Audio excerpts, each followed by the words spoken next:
Hey, what's up, everybody? Welcome to episode 31 of Downloadable Brain. I'm Brain44, and today I'm going to be discussing the dynamic of healthy relationships.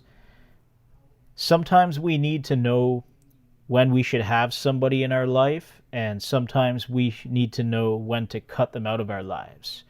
And this is not just limited to love interests, but even just having friends around you and family around you. How do you know somebody is a true friend or really somebody who truly loves you? How do we even know if our families love and support us? There's no simple answer, but I can do my best to provide insight. If you do value authentic friendships, authentic love, and family who you know are meant to be around, I'm going to give it my best shot to explain how you'll know who's for you and who's not even meant to be in your life. Here's how you'll know. When everything's going all good, you're getting new opportunities, you're maybe making good money or you're being recognized, you've got companies that are relying on you, and you're leveling up. You're going to notice people all be like, hey man, yeah, I think that's great that you're doing an awesome job. But what happens when they turn on you? Well, you're going to start noticing something. You'll notice a shift in their entire demeanor. So maybe when they were happy for you originally, they actually became jealous about what you have going on. They would become envious or even downright hateful. Why is that? Well, because I guess your success towards others around you who may have judged you to only be one specific way, maybe your success proves their opinion regarding you to be entirely wrong. So they'll dwell in the comfort of this illusion that you're always going to forever be that same person who they labeled you as. Like, for instance, if you were always really nice, loving, giving, compassionate, and you gave more than what you needed to others to help them out when you thought they could really use your help, they might repay you with total betrayal. And it's a complete and utter disgust. So now you should have realized, hey, I probably shouldn't have shared that information with this individual, because what they have done is they've taken my success, became jealous and bitter about it, and started to try and use my success against me in order to lift themselves up. And they became comfortable scapegoating you into this little version of their story where you can always be below them. But what happens when you start saying no? When I say no, now my boundaries are up. Now you have tested my patience, you have tested my resilience, you have tested to see just how much you can get away with by choosing to throw me under the bus and to throw dirt on my name. So when you talk shit behind my back, or even when you slander me, you play in my face, you try to steal from me, you lie about me, you lie to me, and you smiled right in my face the entire time while talking nothing but shit behind my back. Well, I'll tell you what, you're not going to like the outcome. And I can't stress this enough to anybody else out there who genuinely tries to be a good person and wants to help everybody out. Here's the cold, hard truth about helping people out. Some people cannot be helped because some people don't really want to be helped. Some people see you as the only way to help them out. But for you to help them out is for you to become a villain in their story. So what happens when you say, okay, the way I'm going to conduct myself from here on out cuts off all control you have over my life and all control you have over my abilities, because even though you never did control it, you can do everything you can to sabotage it. But our abilities are our own. They don't belong to anybody else. And now you're just that insignificant piece of the puzzle that was never really meant to fit. And I'm not the villain unless you choose to perceive it that way. Either way, me having my own peace, putting up boundaries, and refusing to quit doesn't make me a hero, because the hero is a character these insignificant people created by pushing a false narrative. And they do it in order to convince themselves, as well as the people around them, that it must always be us who has the problem, and this is all of our fault. And the reason for their behavior is entirely us. Well, look who decided to show up. Brain 44 may still be podcasting, but we just don't care anymore. We don't give a shit what anybody has to say.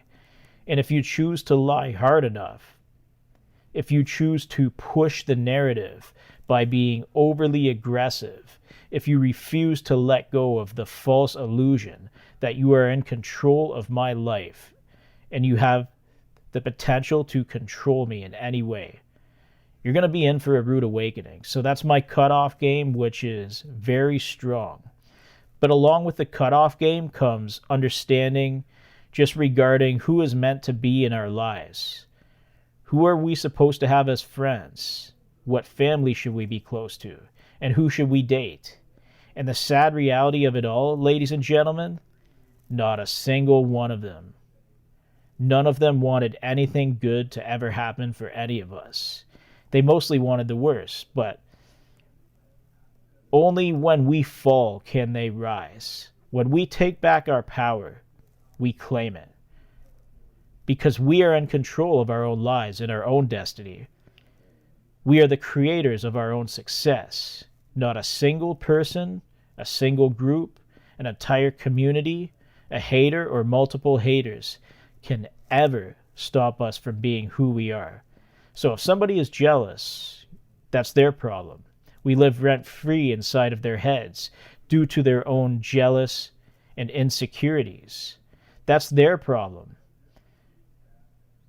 When somebody has a crush on us that views us and they feel the urge to date us, so they want to claim us, that's their problem. And it's not our responsibility to argue it. It's not our responsibility to try and convince them otherwise. And it's not our responsibility to fight with them about it. Whoever is true to these people and whoever sincerely wants them to do well needs to be there for them and let them deal with their own problems, because we refuse to carry the burdens from them that they try to pass on to us. They have no control. Love, friendship, and family is not like a business affair. It's the energy you give out, what you bring, and what you receive. If you're giving all to somebody and they repay you with disrespect, you'll know that person's not meant to be in your life. It makes no difference if that individual is a friend, a lover, or a family member. Once people tell you who they are, and once people show you who they are, believe them the first time. Now, am I saying people are not capable of changing? Of course I'm not saying that. I've changed my entire life for the better, and I've had my share of problems. But here comes something that's really going to irritate those envious, hateful, jealous people who want to try and control me. You have no power whatsoever over my life and what it is that I do, even if you choose to discuss it every day, and it just makes you look bad, and you're just going to drive yourself crazy.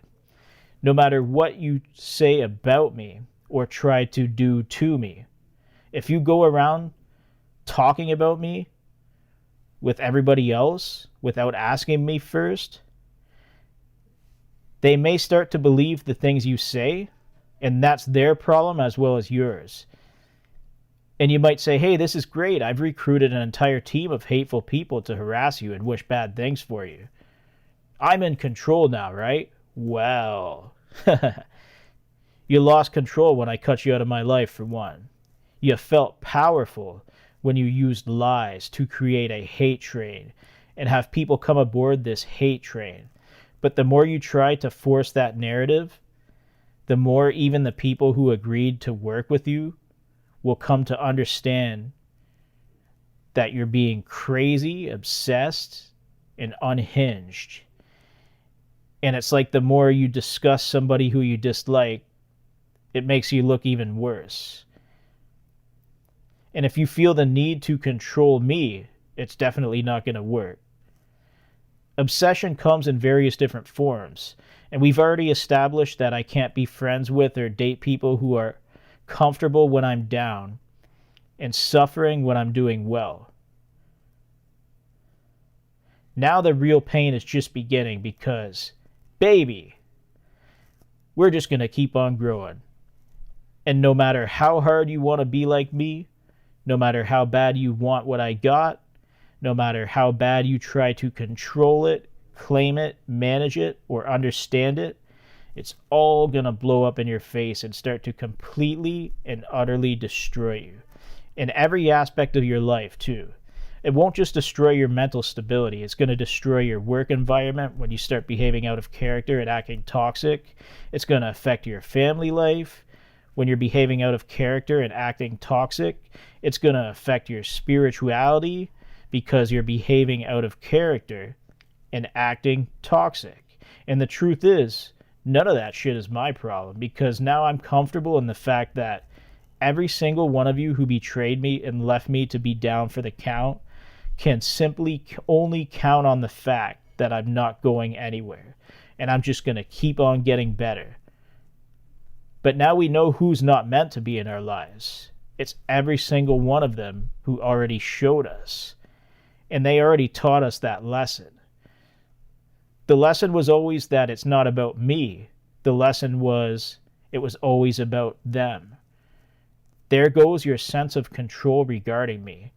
There goes the made-up competitions you created inside of your own heads. There goes the want and need to be better, because the more you want to be better and the more you want to become me, the worse it's going to get for you.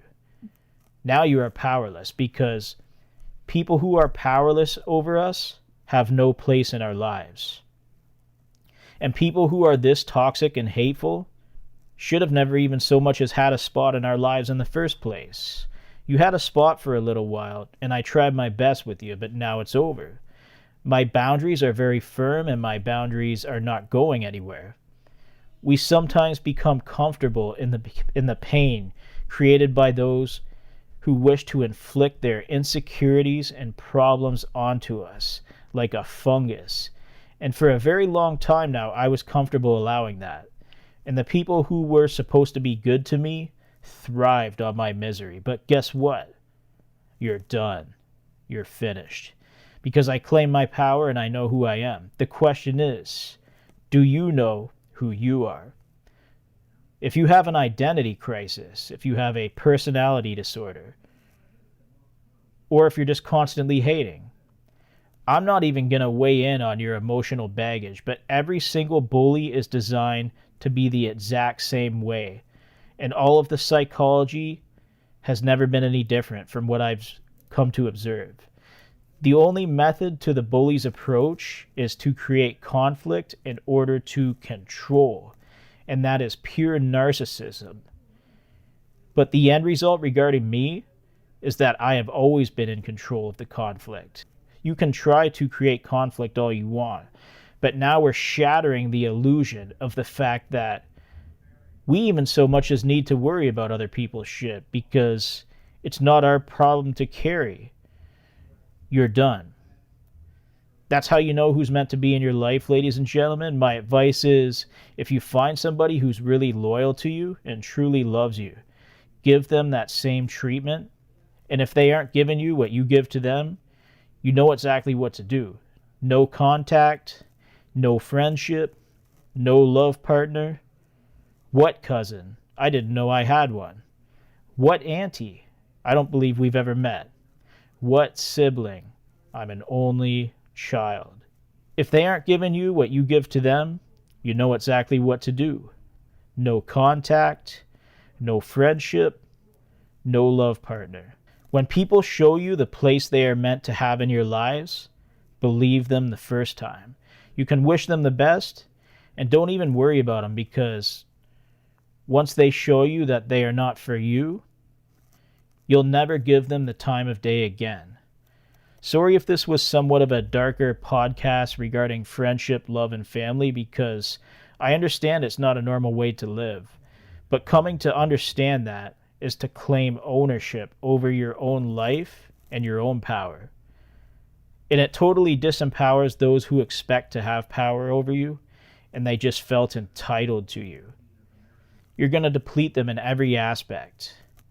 And every single time they talk shit is a reminder to the universe itself that whoever is flapping off at the gums regarding you is not a friend, they're not a lover, and they're not family to you.